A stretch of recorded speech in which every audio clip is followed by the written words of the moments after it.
Hello, everyone. My name is Stanley St. Rose, and today we're going to be talking about A Divine and Supernatural Light, written by Jonathan Edwards. Now, before I go into summary analysis of this work, please remember to leave a like, subscribe, and/or comment so that the channel can continue to grow.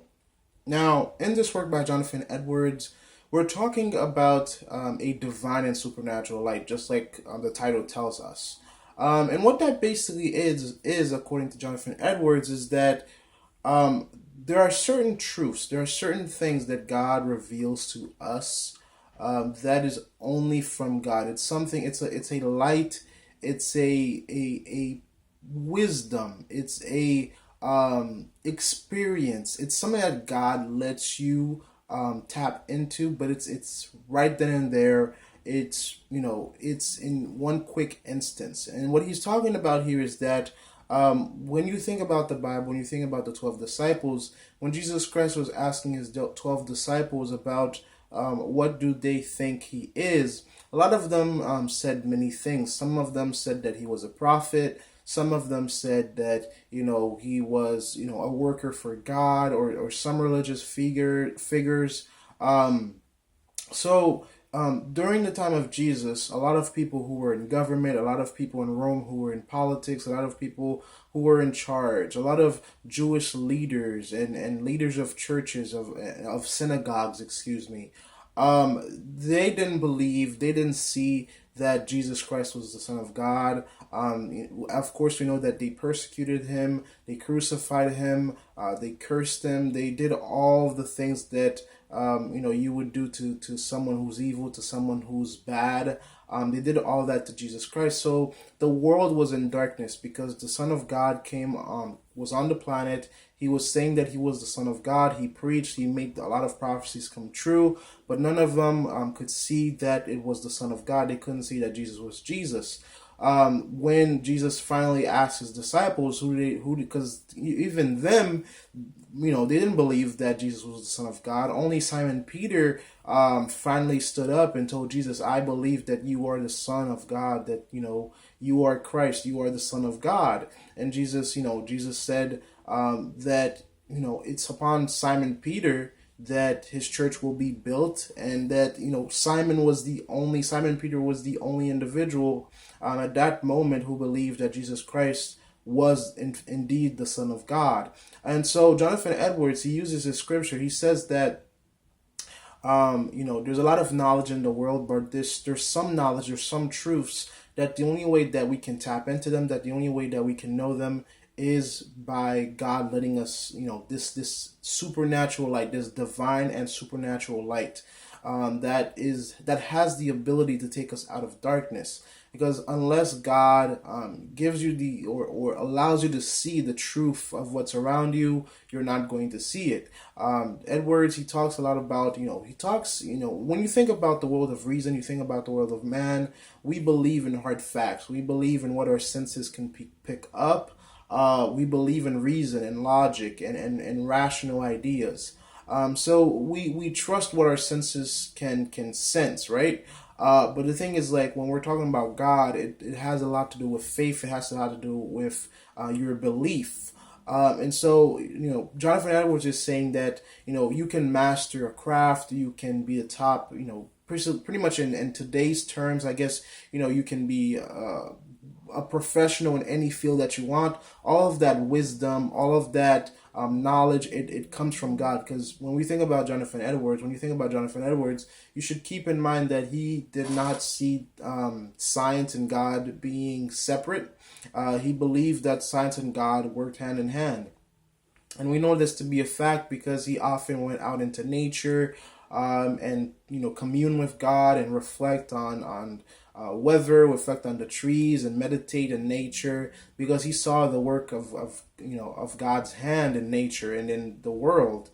Because we know for a fact that God created the world, and Jonathan Edwards, when he was alive, he praised God because he could see God's handiwork by walking in nature, by looking at the earth, by looking at oceans, lakes, forests, different types of animals, and just humankind in general. So Jonathan Edwards saw God's majesty by communing or by spending time in nature. And so Jonathan Edwards is saying that, we can be smart, we can have knowledge, because even when you look throughout the Bible, there's a lot of people that God gives wisdom and knowledge beyond their years. Most famously, King Solomon asked God for wisdom because he didn't know how he didn't have the wisdom to lead people, or to lead the Israelites. But the Solomon asked God for wisdom, and pretty much God gave him a knowledge or wisdom that's unmatched. And so Jonathan Edwards recognizes this, and he's saying that yes, on earth we do have all these smart individuals. Yes, we have reason. You have your consciousness. You have your rational thinking. You have this and that and the third in regards to studying the natural world around you, to studying the universe, the world around you, and medicine, all this different types of things we have that rely based on our knowledge. He's saying that is all here because of God. But when it comes to divine truths, when it comes to believing in God, when it comes to serving God, you need this divine light, this divine and supernatural light that God shines upon you. Or he even uses the phrase, when the light goes into your heart, you're able to recognize certain truths about the world and the reality that you live in. And that's only then can you really know God, and you really know the truth of God. Because Jonathan Edwards says that the only way that Simon Peter finally understood that Jesus Christ was the true Son of God it wasn't because of his own might or his own faith, or his by what he did or how he believed in God. It was because God allowed him to see that. God allowed him to experience, to understand that Jesus Christ was indeed God's Son, God's only begotten Son. So there's more about this. He goes in more into detail about this. Jonathan Edwards, he is a philosopher. He really breaks this down in this piece. But on the surface level, just for your general knowledge, that's what the piece says. That's what it's talking about. How, in order to really know who God is, or to understand certain divine truths, you have to have this divine and supernatural light shine in your heart, or shine on you, so that you can know the truths of Christianity. In terms of a deeper meaning, in terms of analysis here, you can see just how much Jonathan Edwards works on Christianity.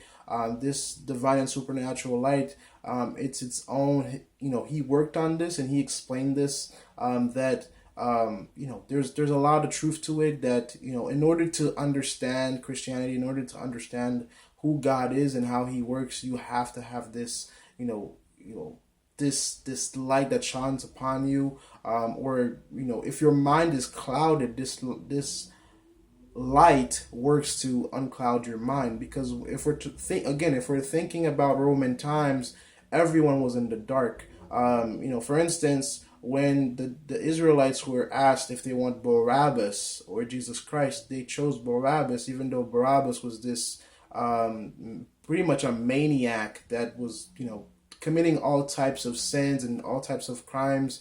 But when the Israelites had a choice to choose either Barabbas or Jesus Christ, they chose Barabbas. And that's a very significant part of the Bible. So they were all in darkness.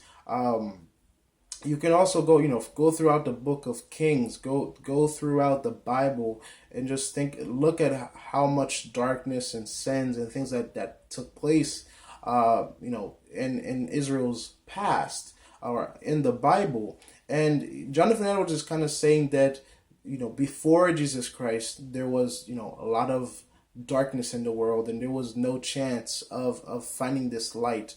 But when Jesus Christ came in, he becomes the light. But in order to understand that He is the light, or He is the divine, a divine being, or that you should believe in Him, God has to touch your heart, or this light has to shine upon you, and that's the only way. And that's very fascinating, because most people think that it's all up to you to be saved or to be redeemed. In the Christian community, it almost seems like it's up to you to do all of that. But according to Jonathan Edwards' theory about this divine and supernatural light, it's not up to you. It's up to where you are with God in that sense, but it's ultimately up to God, and if He chooses you to shine the light upon you to know these divine truths. So that's very fascinating. That's pretty much it. That's all I had to say about this work and its meaning. Please remember to leave a like, subscribe, and or comment, and I'll see you guys in my next video.